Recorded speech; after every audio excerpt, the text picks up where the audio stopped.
अनेक महत्वपूर्ण समाचार सामे આવી રહ્યા છે તેની પર નજર કરીએ। જૂનાગઢના માંગરોળમાં કમોસમી વરસાદથી પાક નુકસાન। જૂનાગઢના માંગરોળમાં પણ સ્થિતિ વિકટ જોવા મળી રહી છે।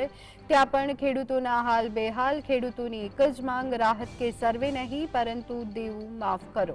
તો આ સાથે જ દેવા માફ કરવાની માંગ સાથે ખેડૂતો એકઠા થયા છે। સર્વે અને સહાયના બદલે તેઓએ દેવું માફ કરવાની માંગ કરી છે। તો જૂનાગઢના માંગરોળમાં કમોસમી વરસાદથી પાકને ભારે નુકસાન થવા પામ્યું છે।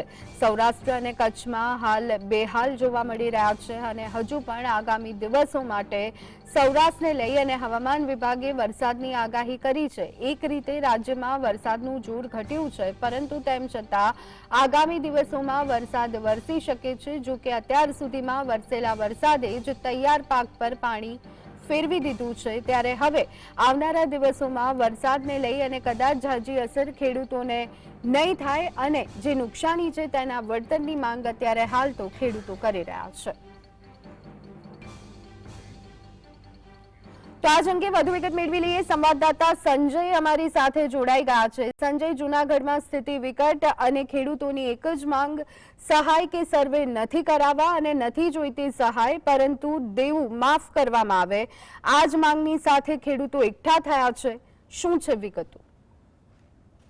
હજી જે રીતે વાત કરવામાં આવે તો જે માંગરોળ પંથકમાં છેલ્લા 4 દિવસથી વરસાદ અવિરત વરસી રહ્યો છે અને ખેડૂતોના પાકને ભારે નુકસાન થયું છે। હું આપને પ્રથમ જે પાક બતાવીશ કે જે આ પાક છે, જે ખેડૂતોનો પાક એકદમ કાળો પડી ગયો છે અને આ પાક ફૂંગાઈ જવાને કારણે આ પાક જે ફેલ થયો છે। આવા તો અનેક જે માંગરોળ તાલુકામાં જે પાકો છે તે તમામ પાકો નિષ્ફળ થયા છે। આપણી સાથે ખેડૂત જોડાયા છે। શું કહેશો, આજે તમારો મગફળીનો પાક ફેલ થયો?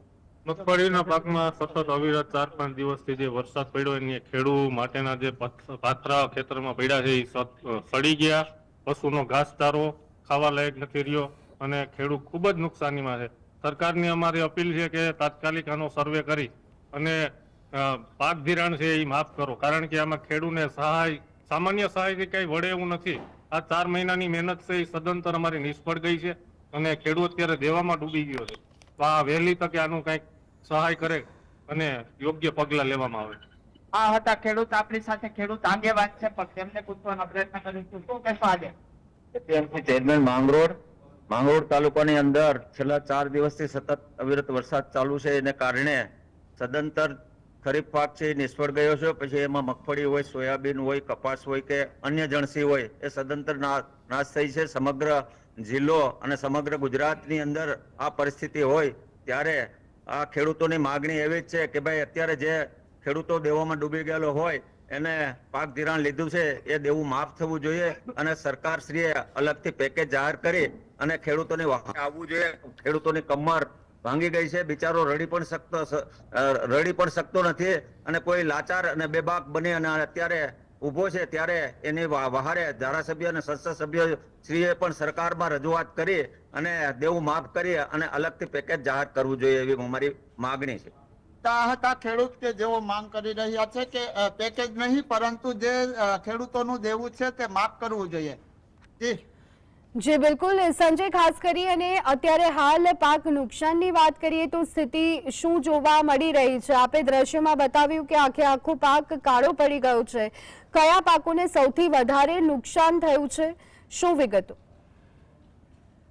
ચોક્કસથી વાત કરવામાં આવે તો માંગરોળ તાલુકામાં જે ખેતરો છે તેમાં મગફળીનો પાક વધુ પૂરતો વાવવામાં આવી રહ્યો છે ત્યારે જે મગફળીના પાકમાં હાલ તમામ જગ્યાઓ ઉપર નુકસાન છે। તમામ પાક આવો થયો છે। હું ફરી એકવાર આપને જે દ્રશ્ય બતાવવા માંગીશ કે જે આ પાક છે આ પાક ફૂંગાઈ જવાના કારણે અને કાળો પડી જવાના કારણે આ પાક જે છે તે ફેલ થયો છે। આવું તમામ જે માંગરોળ તાલુકાની જે તમામ મગફળીનો પાક છે જે આ જ પોઝિશનમાં જોવા મળી રહ્યો છે અને ખેડૂતોને ક્યાંય ને ક્યાંય ભારે નુકસાની થયા હોવાનો અંદાજ આવી રહ્યો છે। જી આભાર સંજય।